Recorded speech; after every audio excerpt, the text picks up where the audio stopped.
altitude adjustment with the Mile High Meatheads. God, what are we? The Mile High Meatheads. Patrick Chiotti, Mario Vitanzi, and soon and very soon, we will be joined by the man that was voted in 2 different polls, Patrick, to be the greatest member, the number 1 person of Denver sports media. And in case you don't know who it is, I guess just stick around and you'll find out as soon as he fixes his phone.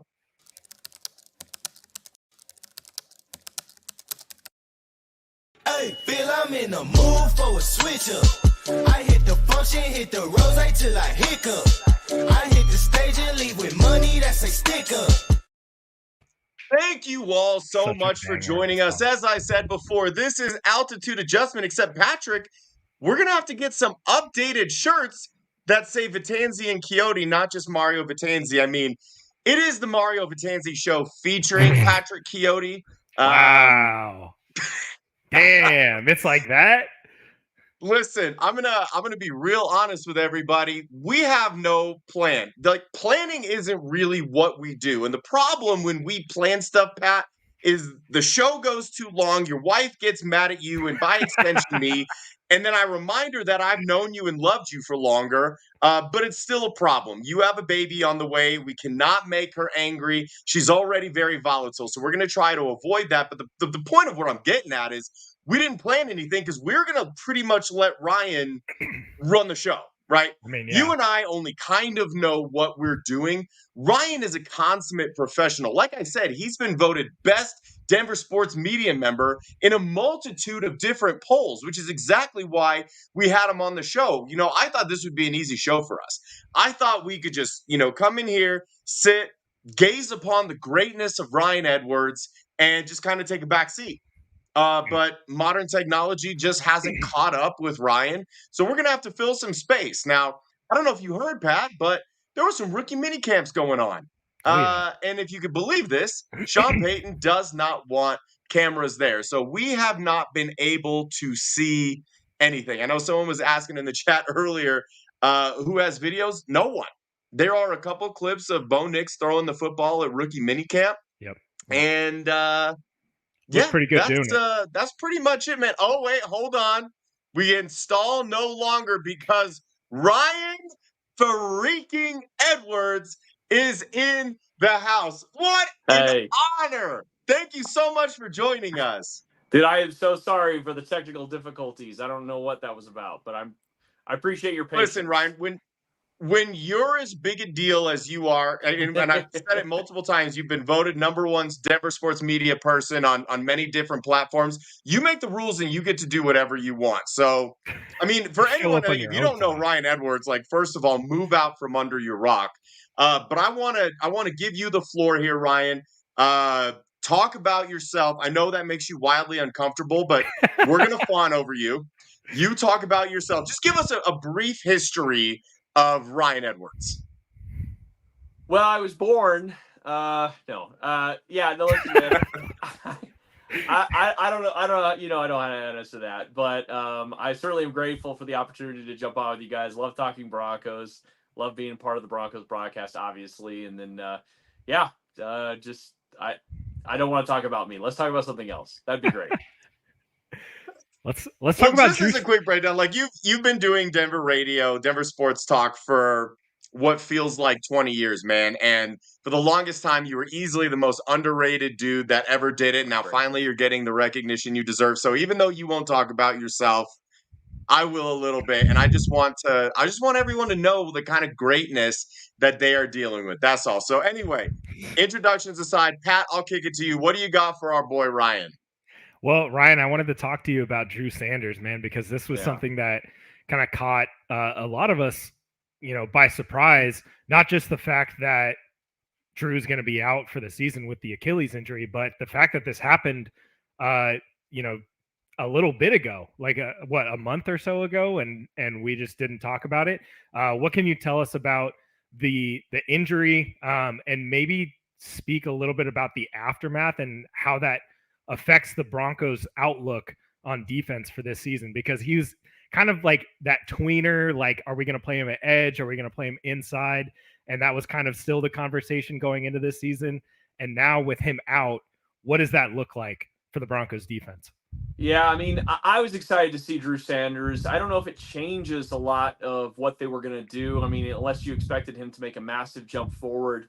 I got the sense for the Broncos, they were still trying to figure out really what the best fit for him. I mean, you hear from George Payton at the combine, he's talking about Drew Sanders as an edge. And then you're like thinking, well, okay, the inside linebacker room isn't exactly the most elite in the NFL. Why not keep trying to develop him there? So clearly the coaching staff is still trying to figure out what's the best fit for Drew Sanders. My feeling all along when they selected him in the third round was that was a pick off their board. They basically said, this guy shouldn't be here, right? This guy could have gone in the first round, could have maybe gone in the second round. The fact that he's here in the third round, we're just going to go ahead and take the value of this player and we'll try to get him in the building and develop him. They made moves. There's no question about it this offseason with the anticipation, whether or not he developed or not. I think that they viewed it as, okay, we'll get him on the field. He certainly is going to play some special teams. And the reason you draft Jonah Ellis, because we found out that this injury happened before the draft, is because you recognize the fact that you probably weren't going to have him for most of the season. So not that Jonah Ellis was even close to a reach. I think that's about right where he went. But the reality of it is you need more edge depth, and you've got some decisions this offseason, including Baron Browning and Jonathan Cooper. So I don't think there's really any point to say that the Broncos, I guess, had to do this the way they did it, but I'm not surprised at all. And in the end, I think for Drew Sanders, it's disappointing more because it's his second season, and you hope that he'd be able to take a step forward. If nothing else, be a guy you could have in regular rotation as soon as next year. But that's going to stun his development. There's no doubt about it. So let me ask you this, Ryan. You're talking about how maybe Drew Sanders was a board guy. Like, he fell far enough to, like, they couldn't pass him up at that point. Now, if you remember, I'm sure back in 2014, that was exactly what happened with Shane Ray. Shane Ray's stock dropped maybe, a week before the draft because he got busted for pot, which is kind of hilarious to think about now. Fell all the way to the Broncos. He was not really on their board. And it was one of these situations where that team had other needs. You know, everyone knows Peyton Manning was there. They were on the cusp of winning a Super Bowl. And instead of maybe addressing a need or going after a guy that they had on their board and kind of following a plan, they went and took a Shane Ray who, you know, we kind of saw didn't really live up to his full potential. Maybe Denver wasn't the best place for him. He just was drafted because it's like, man, we never thought that he would drop out of the top 10, top 15. Here he was somewhere in the 20s. The Broncos snatched him up. So if that is the case with Drew Sanders, like, how do you feel about that draft strategy? Or is it just kind of like depend on the situation? No, I mean, I personally love it. I personally love it. I think the Broncos did the exact same thing this last year, too. They went into this draft and they recognized, well, first of all, we got to get a quarterback. They took what was probably the final quarterback of that tier of quarterbacks, and it's just so happened they had him third on their board. So it made a lot of sense. If you're thinking like, hey, we have our third quarterback on the board, he's available 12, this is a no-brainer for us. And then I really do think, I mean, Troy Franklin, you know, they did trade up for him, but they had him much, much higher on their board. Right. I really think that they kind of went board the rest of the way. And I think that was the smart move, especially for a team that has a lot of holes. It's not to say, and I think people do maybe underrate this roster. Personally, I know there's other people that would debate that, including a lot of the Let's Talk Broncos people.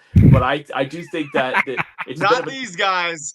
I think it's a bit of an underrated roster, in my opinion. I think good coaching, a good quarterback, and I think you compete. I think they can contend. So, but you take a look at it and you say, hey, you know, we got a lot of places that we need to get younger at. We got a lot of places we need to add depth at, and let's go ahead and take some really good players in the process. And it just so happened it worked out really nicely in their favor. I mean, you think about the wide receiver room could look, again, different next year with Tim Patrick and Cortland Sutton maybe gone.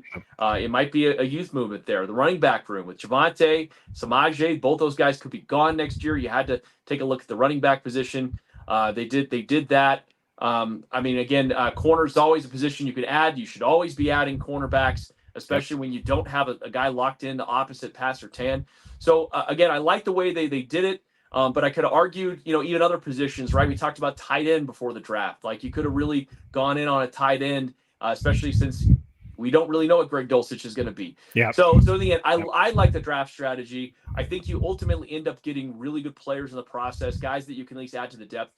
And I remember looking in the post-draft kind of comments about this thing, and a guy that I trust had their top 5 picks all within the top 100. And if you think about, you added 5 top 100 players in this upcoming draft, man, it could be ultimate. Yeah, right. And you could get a home run with this thing within the first couple of years. It's great value. Real quick, Ryan, I don't know if you saw Glenn's question there. Do you have any idea when the Drew Sanders injury occurred and like when the subsequent surgery like has it occurred? Like where are we at with that? Because we were kind of kept in the dark. Do you know anything about that?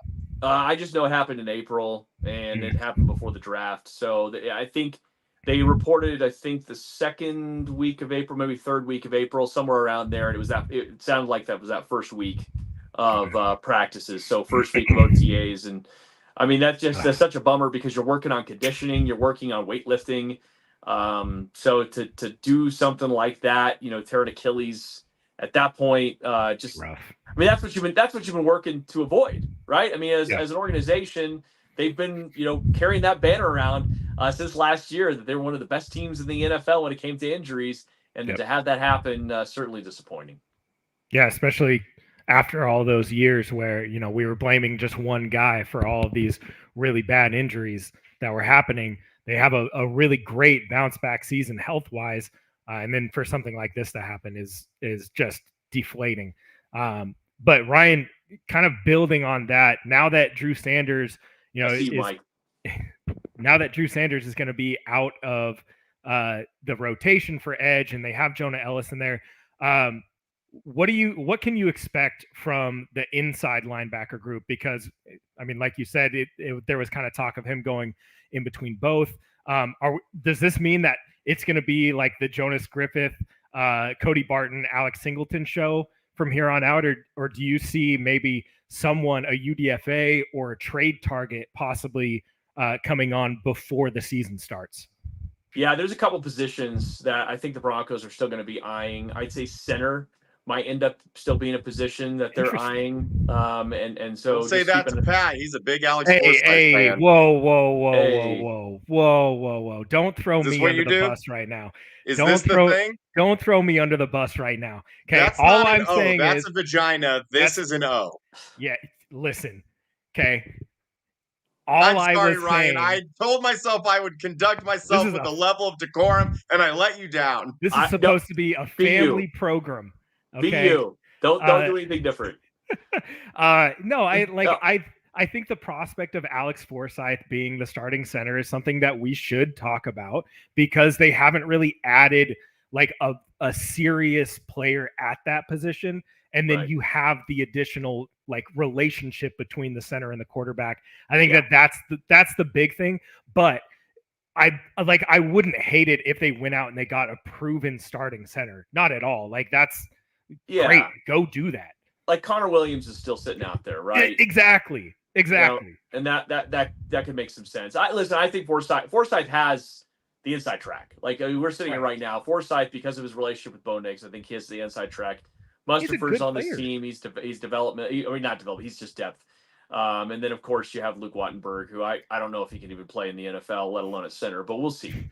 There's a little bit of time, but that position for me is the number one, right? If you're taking a look at this roster and you're saying, what are some positions, some vet that you could bring in? That's number one. Inside linebacker could be the conversation, but I get the sense they like Barton. They love Alex Singleton. They sort of a do-it-all guy. And then, and again, organizationally, even though it's not this coaching staff, that there are people in that building that you think Jonas Griffith, when healthy, is a guy that is a good rotational inside linebacker. They brought back Sternad. Again, not like I'm counting on Justin Sternad to be the guy. But I'm just telling you, like, and I think there's a little bit of, it's an appropriate conversation to have about what the inside linebacker position has become in the NFL, right? It is no longer, you have to have a Brian Urlacher, back there, like kind of, quarterbacking this thing. It's not the position that it used to be. There's ways to work around that. And especially if you go into nickel and dime, well, guess what's coming off the field? It's usually those inside linebackers. So I get the sense from them, they're not too stressed about the inside linebacker. They were really stressed about being better against the run. I know that was a huge deal for the Broncos. They wanted to be better against the run, especially up front. That's why you saw that Jonathan Franklin Myers ad. And I think they are going to be kind of watching that a little bit, seeing how Malcolm Roach does, seeing how Franklin Myers does. And of course, you notice if they really wanted to go full tilt on tanking, could have gotten rid of DJ Jones, but they didn't, right? Could have gotten rid of Cortland Sutton. They didn't. This is not a team that intends to tank. This is not a team that is looking to basically say, hey, we don't care about this year because we have to pay all this money to Russell Wilson and we're just gonna figure it out. No, they're gonna try to compete. I think they expect to win even with Bo Nix in his rookie year. So really quick, Ryan, we had a question about, basically if Jaleel McLaughlin is safe with his roster spot. Obviously, they drafted Estime, and I'm incredibly high on Blake Watson. I think he's exactly what this Sean Payton offense needs.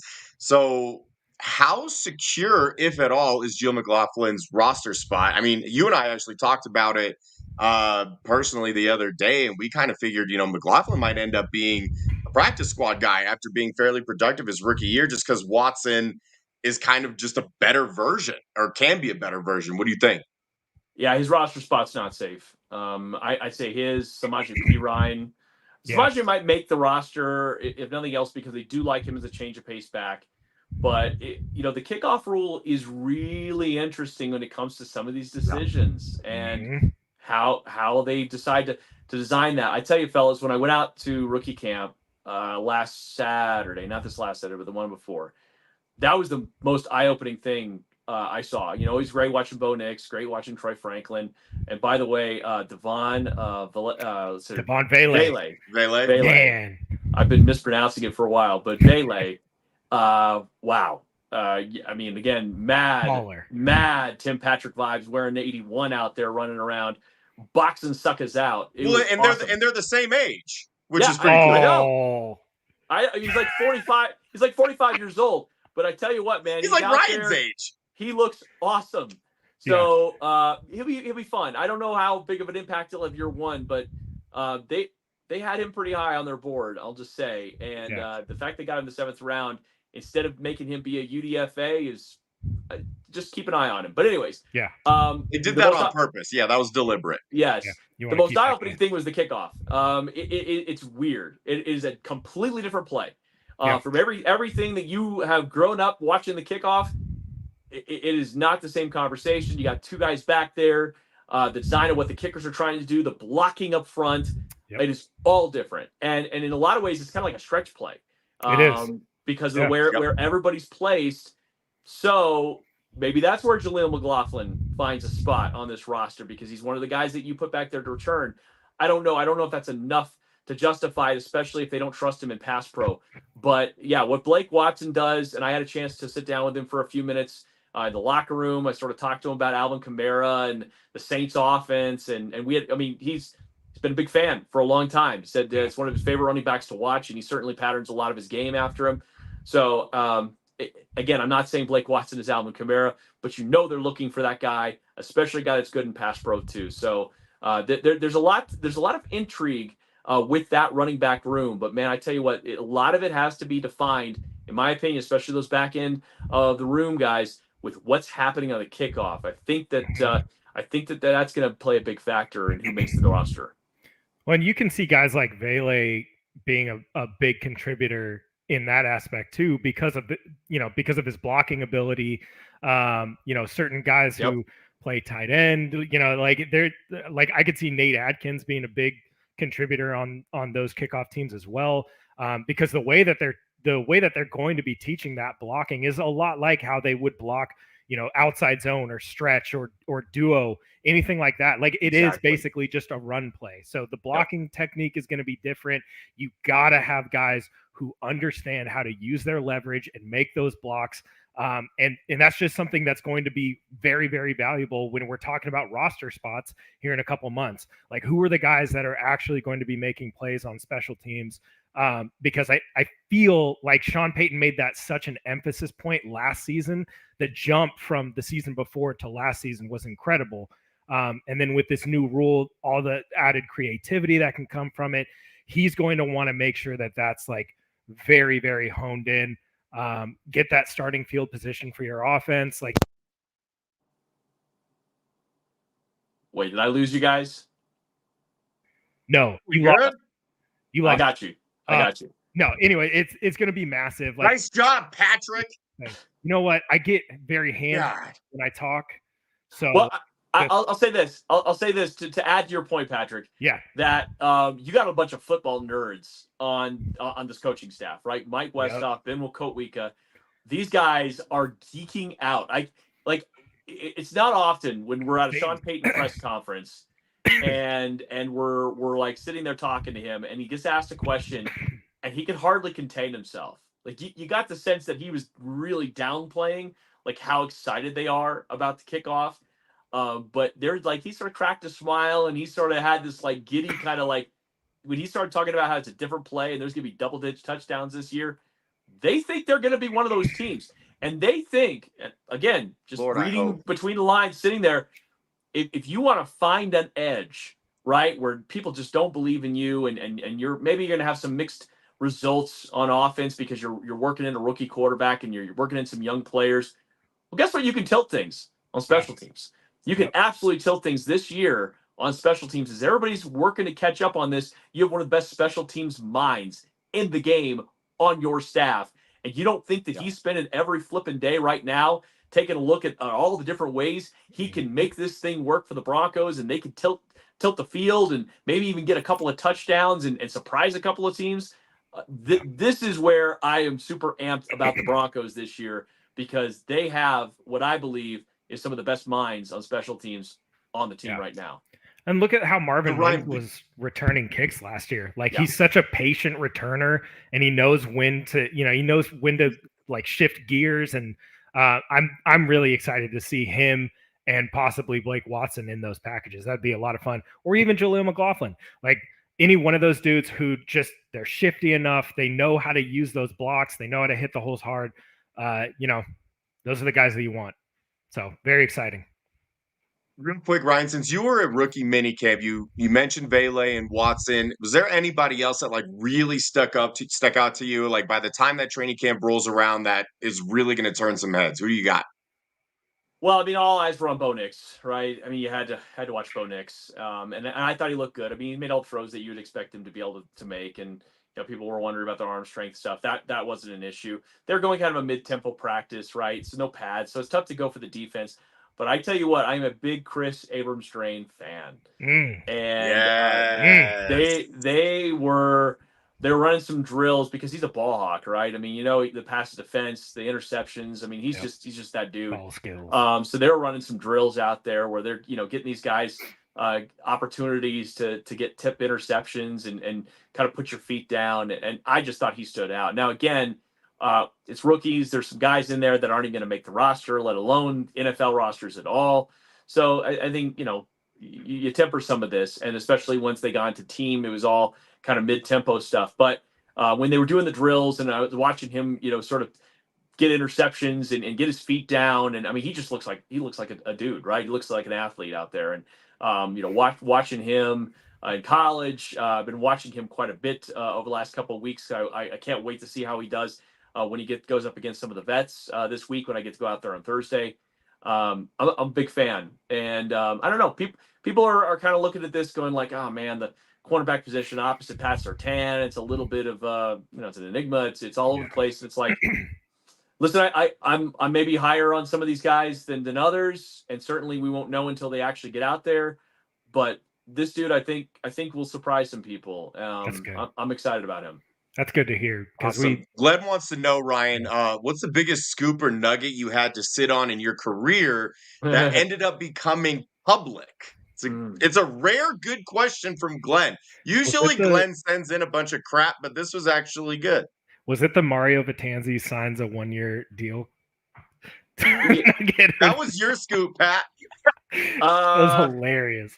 Let's see here. What did I see? Well, first of all, let me just say I don't break news. Like that's not my role in media, right? I leave that up to Ben. I leave that up to BK. Like the guys on our station, there are guys. Those guys have so few going for them, Ryan. It's literally all they are good for.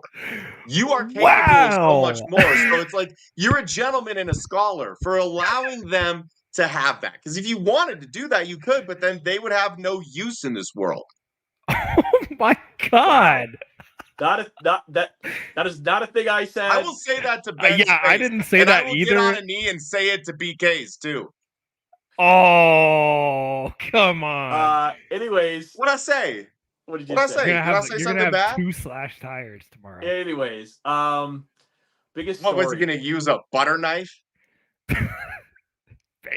Maybe. I don't know. You think BK's going to roll up there with a lollipop guild and slash my tires? Give me a All break. right. Jeez. I love you, BK. Pull your punches. I tell do you too. what, He's good.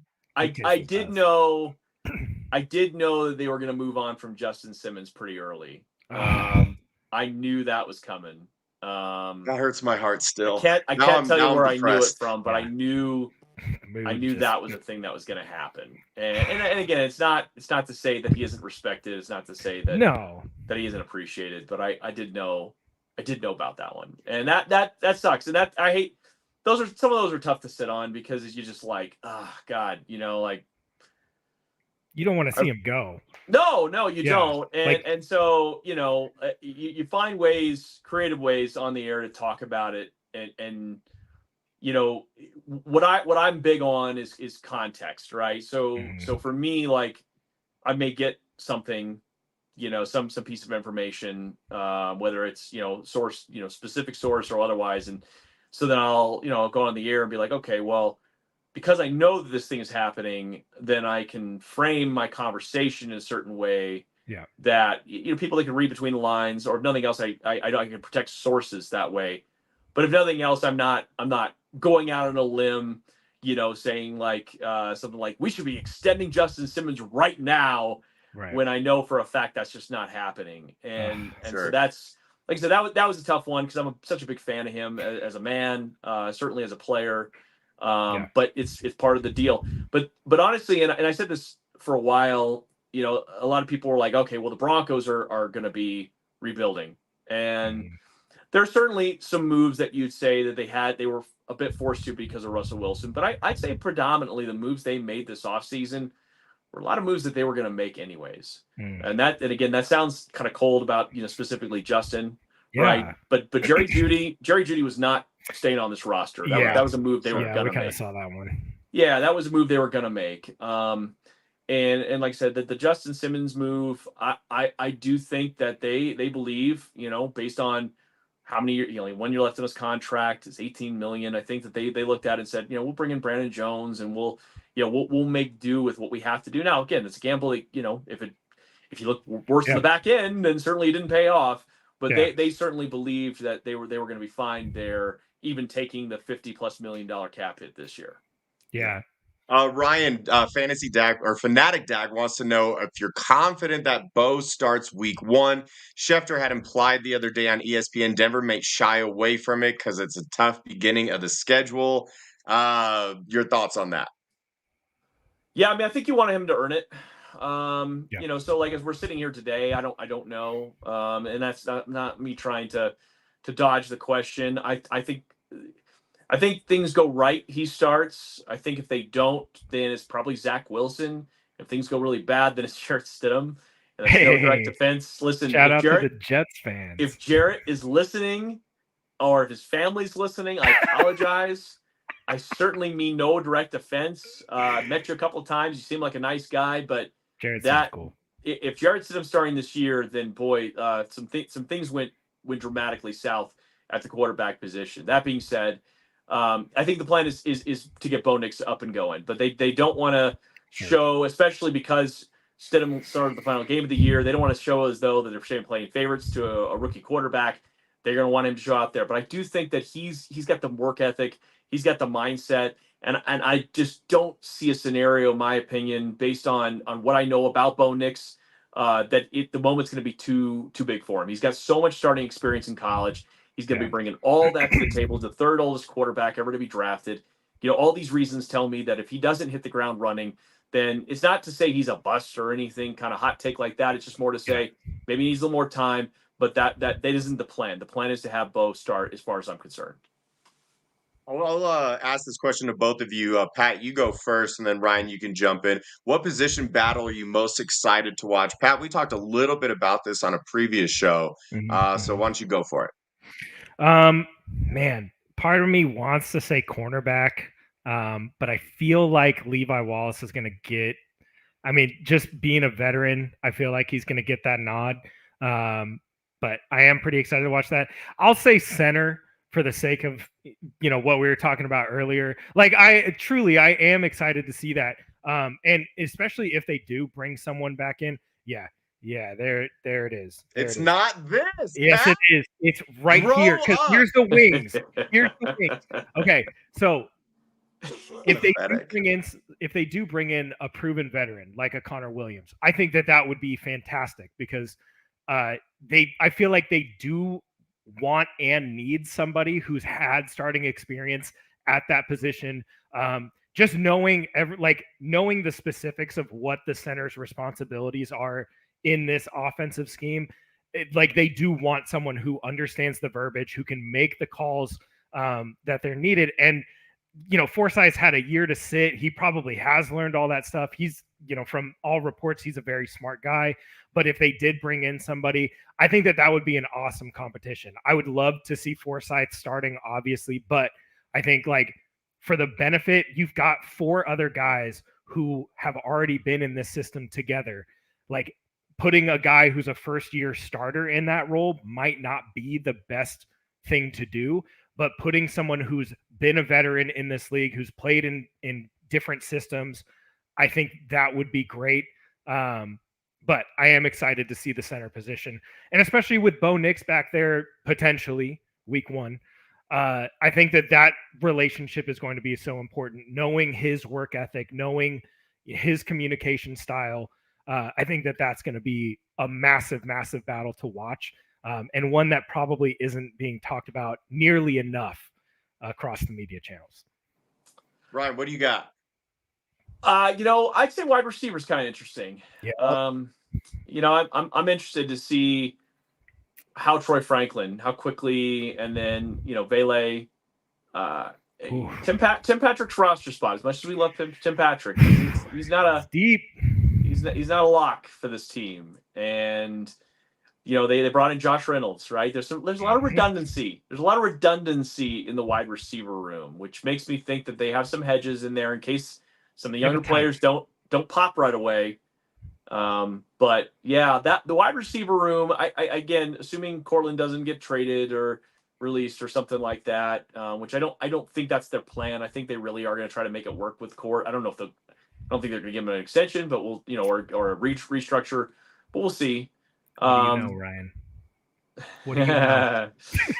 Don't be hiding anything from us. Know that you're what do not you know? saying, Ryan? You're talking awfully nice right now. What are you saying? I'm telling you everything I know. You're the thing where you talk around it and you lead us the breadcrumbs to figure out what you mean. I know you do it. You said it earlier in the show. You do it.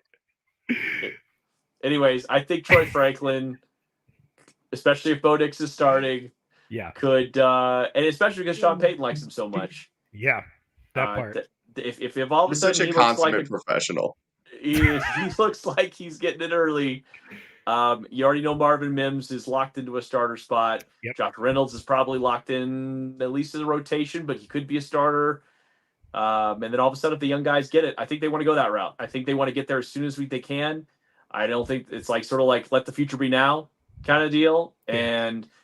And Tim's on a min deal. Again, it's such a bummer because we're all such big Tim Patrick fans. Love him. But it's just kind of what it is. He's on a vet min deal. And if you're on a vet min deal, there's nothing guaranteed. So Ryan, Mario and I kind of talked about this last week. And I've talked about this a few times, specifically about the wide receiver room.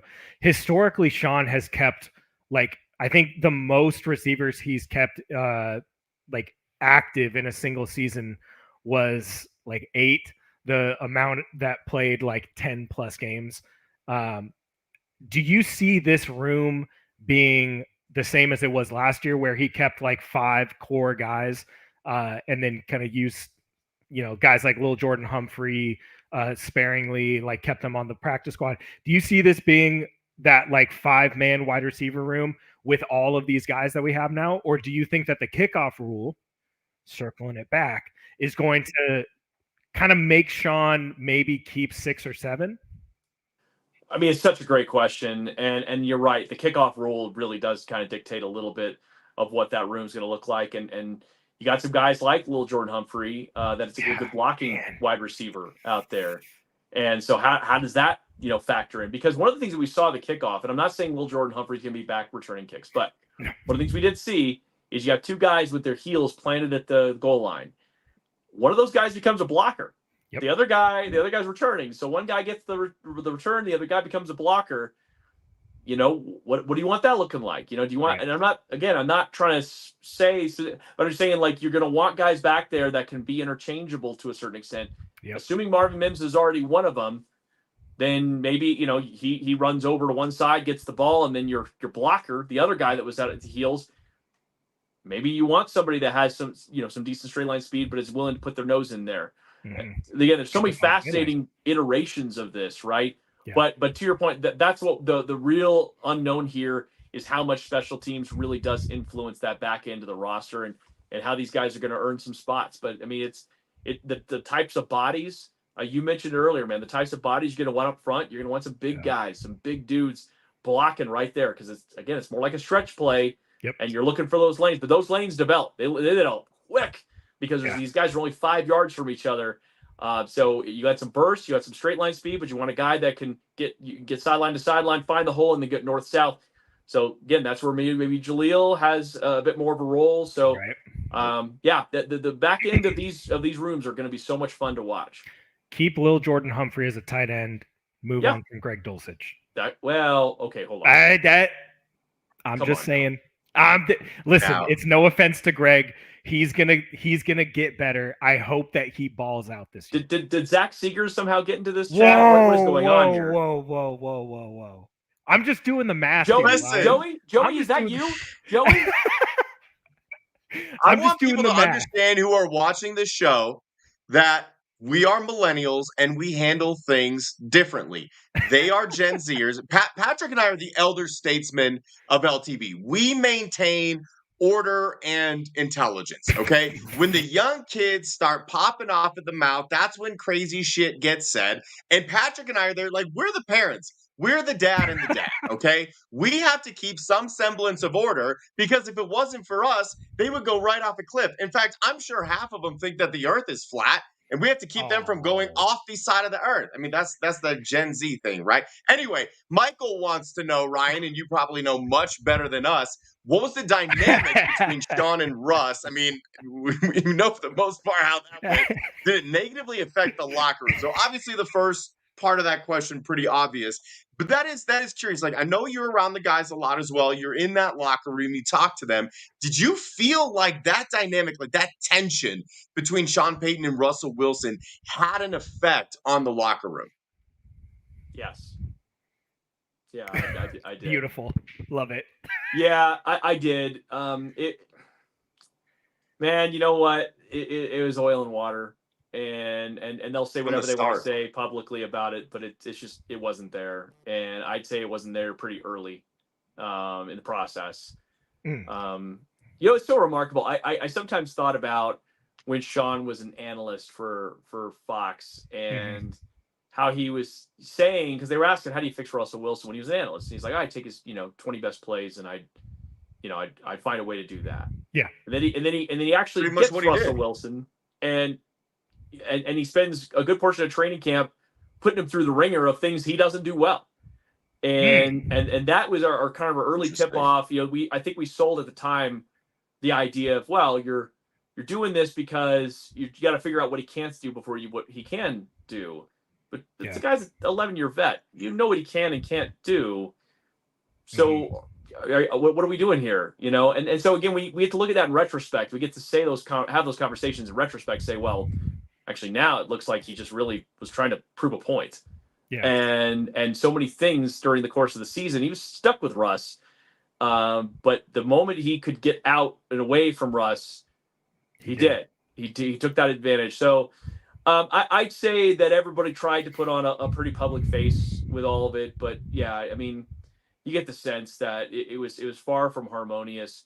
They found clutch ways to win games.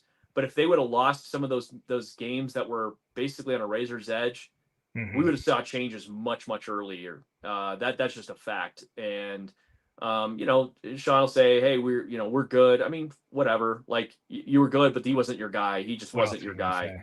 But this is the thing. And I said this recently to a group at the Broncos. We did kind of a kickoff luncheon thing. And I said, Sean and the Broncos won 8 games last year with a quarterback that he didn't want. What is he capable with a quarterback that he loves? What is he capable of doing when he has a quarterback that he handpicked, that he's betting his legacy on? I'm excited to see what that looks like. I'm going to ask you this, Ryan. Obviously, you and I are very close with Ben. And Ben likes Sean Payton about as much as he likes clothes that fit him properly. Okay? Oh, my God. So what does... What I say? No lies detected. No lies detected. Not that bad. That was not that bad. I challenge you to find one picture of Ben that you look at him and you're like, you know what? That shirt and those pants, they fit him. Like he went to a tailor and it actually fits him. It can't be done. It doesn't exist. I want to know what, if anything, Sean Payton can do to convince Ben that he was the right decision. Ben tries to say, he tries to dance around it, but we know he's not his biggest fan. He's his biggest critic. And that's okay. I think Sean Payton can handle it. Is there anything that he can do to change someone like Ben's mind? Because there are other people that agree with Ben. Sure. I mean, we're talking about one of the most stubborn people I've ever met in my entire life. One of? Okay, the other one's you. I'm not stubborn. You're stubborn. I think the problem, and I obviously worked with Ben for many years, still enjoy working with Ben. I think that the problem for Ben is, I mean, he's despite what some internet trolls are going to say, he's incredibly connected, and of course, a lot of what he says on the air comes like directly from somebody, right? I'm saying a lot of it is his opinion, but there are certainly moments where he's talking, and because I've worked with him, I know the difference, but I don't know if everybody knows the difference. So sometimes he's speaking, people are like, is that a take or is that insider information? Or he doesn't separate those very well. But I tend to know because tell me this is coming from this guy or whatever. So the point of that is his opinion on Sean. A lot of it came from people around the league that he talked to and their opinion of Sean. And I think you ask enough people about something and eventually you're just saying like, okay, I it's hard for me to have another opinion because everybody is saying the same damn thing about this guy. So anyways, my point being for Ben, I think that framed a lot of his opinion early on of Sean, and Sean from his personality, his dealings with the media is just really hasn't shown any different. And until he does, and until he wins, it's going to be tough. But I do think for Ben, especially because of working the way we do, I think he wants him to win because he wants the Broncos to win more than anything. So his opinion will change if they start winning. I'll put it like that. Yeah. Just want to clarify, if anyone is unfamiliar with my relationship with Ben, I was the best man at his wedding.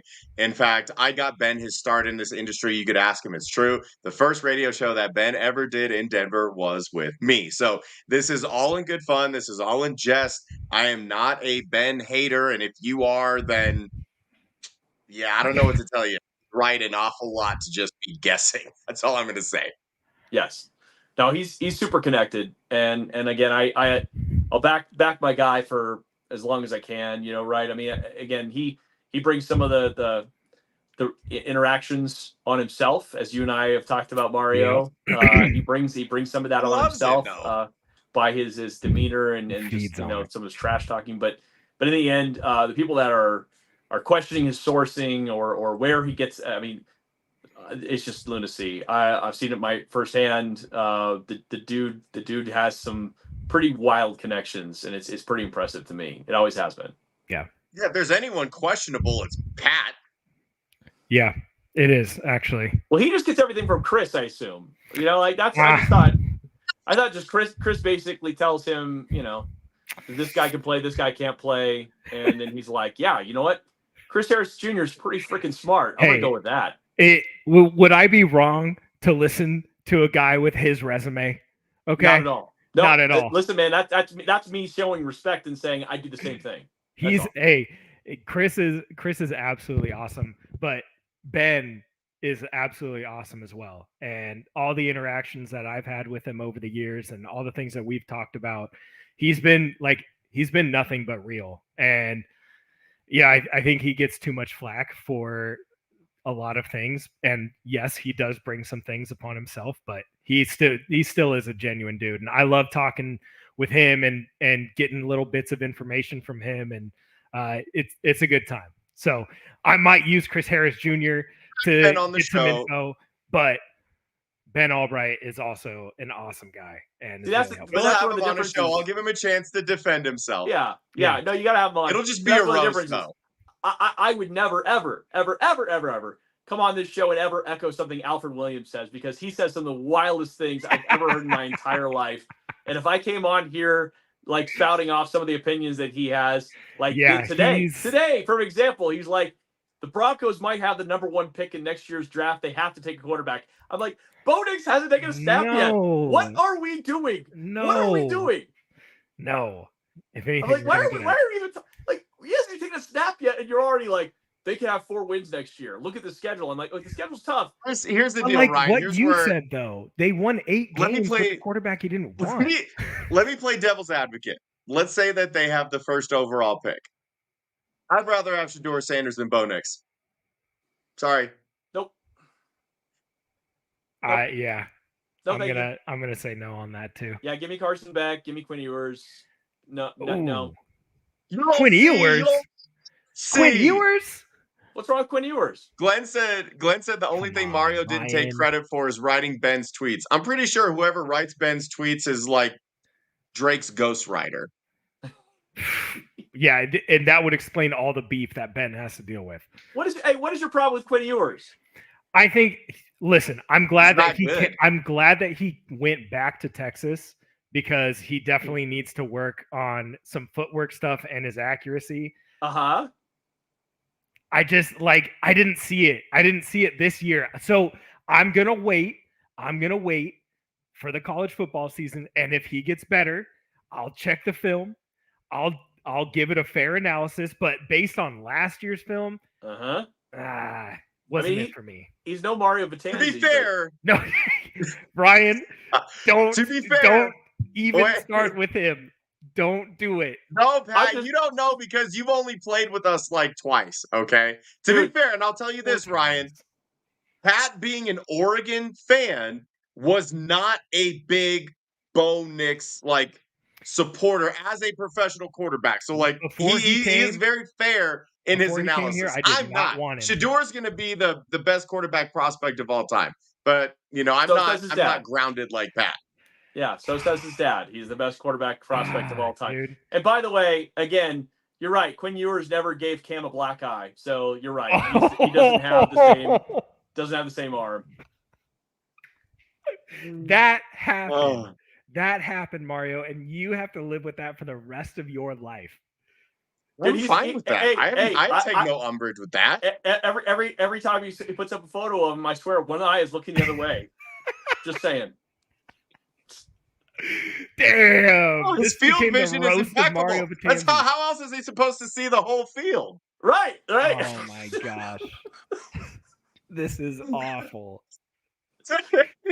You can't, Mario. You can't throw a comeback. There's my dig. Yeah. Everything else is perfect, though. Yeah, his peripheral vision. You can't run a dig, and that's my dig. His peripheral vision's never been better. I agree. Oh. I think there's a lot of things that Shedeur does really well, but there's so much that he has to work on. And yeah, I just want a quarterback that can see the field. I'm just throwing that out there. But you guys might have better feeling for that than I do. So I have a great feeling for everything. That's true. Hey, yo. Ryan, real quick, I did see a question in here that said, why has nobody signed Justin Simmons? Why has nobody signed Justin Simmons? Well, he actually asked me. Okay, go. Mario, why don't you answer? No. It's fine. I just wanted to point out that I was asked, but I'm letting you answer. Well, I made a point, because you said I couldn't run a dig route. So fuck you, Ryan. Why has then nobody? Don't learn how to run a dig route and get back to me. Yeah, well, all my coaches would disagree with you. Ryan, why has nobody signed? Hell, are your coaches throwing you a pass? Will you shut up, Pat? We have a very important question that Ryan is trying to steal from me, and I want to hear his answer. Shut up. Well, God, you're like Zach Seegers. I'm going to freaking mute you. Oh, my God. Man, poor Zach's taking strays left and right. Just bullets nonstop. He loves it, but if Zach was on the show, it'd be like this because his neck is like a foot long. Wow. So you're saying he's I don't know how he fits on camera. I don't get it. Wow. It's probably why he choked on nachos. Them shits have a long way to go to reach his stomach. Damn. We've derailed. All right. We've derailed. What was the question again? Bring us back, Ryan. Bring us home. What's going on with Justin Simmons? Well, I asked the guy that works in my back about Justin, and in fact, Mara, you know him really well. You asked this. Can't be trusted. This is the best. No, listen, man. I can't breathe. He has offers. He has offers. My honest opinion is I think he kind of wants to skip some of this off-season nonsense and just wait until we get closer to training camp, and then he'll probably pick one of the teams and sign a short-term deal with and go. Like, honestly, I think that he already kind of knows who he'd want to go play for. Yeah. It's just more a matter of like, hey, if you don't have to be there working on OTAs and doing any of this nonsense, and maybe even skip some of training camp. I mean, who knows? The guy can play. Everybody in the league knows he can play. That's not a question. He'll fit in wherever he goes. But it's not going to be the Eagles. Sign when he wants to sign. Yeah, no, it's not going to be the Eagles. Not going to be the Eagles. People keep asking me. It's not going to be the Eagles. But I know you can say a dark horse, and I'm basing this just like if I'm reading between the lines. I wasn't actually told anything, but I think a dark horse team to keep in mind is the Indianapolis Colts. It's not. Also, it's not money. He apparently, from a source, Ryan, from a source, he had 2 offers of $9 million. Yeah, it's not money. Which is like it. That's about where the market is. Yeah, I think it would put him at like 6. It's not money. No, I've heard the same thing. Not money. More of just like, all right, hey, I got these offers. It's not going anywhere, and he gets a chance to just sort of hang with the family right now and just get ready on his own. Exactly. And that's what's important. He's been arguably the best safety in the entire NFL since he was drafted. He leads the league in interceptions since he was drafted. Amen. The problem is he is a premium player at a non-premium position. Yeah. And we've said it a lot. And I can assure you, obviously with the money thing, like, and so many of these guys are so different. And I know with us, people like us saying, man, like that's so much money. That's generational wealth. Like your kids, and so on and so forth, they'll be set. Why are you getting bogged down on $1 million, $2 million? Sometimes it's about ego. Sometimes it's about respect. But I could tell you unequivocally, the number one thing that Justin is concerned with is winning. And that is not going to surprise anybody. The guy has been on one winning team, like on one team that had a winning record. That was his rookie year. He's never really sniffed the playoffs. It's like only a handful of times has he played meaningful football at the end of the year. There's nothing he wants more than to win. That is the most important thing. And I assure you, like, if he ends up going to a team that seems like they can make a playoff run, maybe will win their division, has a good, preferably young quarterback, an offense that can score points, that is more important than quibbling over $1 or $2 million, I assure you. 100%. And so it's about priorities. And again, you can do all of that. You can find yourself on a team that is ready to compete right now, and you get to hang out at home with your kids and your family and prep, get ready on your own. You don't have to be out in Tennessee or Indianapolis right now, sweating through OTAs, getting yelled at. Like he's ready to go whenever he's ready to go, and teams are going to be happy to have him. Somebody said it's going to be Miami. I don't think so. They signed Jordan Poyer and they still have Javon Holland. So I don't think so. And it's not going to be Philadelphia. I said that already, I think. But Ravens would be a good one, but I don't know if they have the money. That's the problem. Ravens would be a great one. That'd be dangerous. They were just Jamal Adams was there today, I think. So they're looking at safety. So wouldn't be surprised. Well, but do they want Jamal Adams, or would they prefer like a good safety? Well, Jamal Adams is more of an edge rusher. So he's a blitz boy. Yeah. All right, let's do what Ben's dad should have done and wrap it up. Pat, what else you got for us? Any closing things that you'd like to say? I cannot believe you just said that. Ryan, thank you so much for coming on. I feel a little bit bad about that one. But it's Ben. He'll be fine. This was an awesome show. I can't wait to have you back on the other show that I won't plug here. But plug it, Pat. This is what we do. Please. All right. Tell I can't wait to have you back show on. You do with Chris Harris Jr. I can't wait to have you back on Believe in the Broncos with Chris Harris Jr. over on the Believe Network. You're always one of my favorite people to talk to. Thanks, man. Every time. Love talking ball with you. Thank you so much for coming on. Yeah, I appreciate it, guys. I love you both. Thank you for, letting me be the third handsomest guy on this podcast. It means a lot to me. Mario, it's true. You're younger. You're more handsome. You can throw the ball better. What else do you do better? You only one of those things is true. You're quite literally a freaking Jedi. What else could I say? Anyways, no, but I appreciate it, fellas. I think what you guys do is tremendous. And I'm grateful, so I appreciate it. Thank you, Ryan. I don't even know what to say right now. It's like the fact that you're being so nice when you are so far above me it's taking my breath away. Okay. Real quick, make sure you follow us all on Twitter at Patrick Chiotti, at R Edwards Radio, at Vitanzi Therapy, or don't. Doesn't really matter. Like, we're super entertaining again. Like Ryan's over here. Ryan was voted the number one, Twitter follow amongst Denver sports media. So you should absolutely follow him.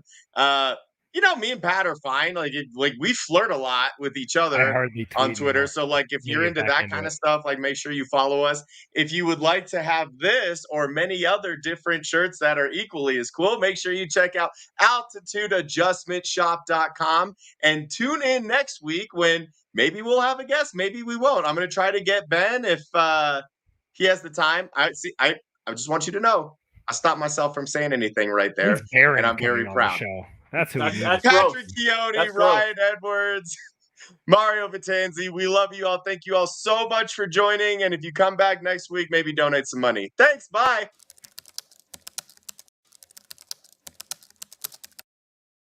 Hey, feel I'm in the mood for a switch up. I hit the function, hit the rose till I hiccup. I hit the stage and leave.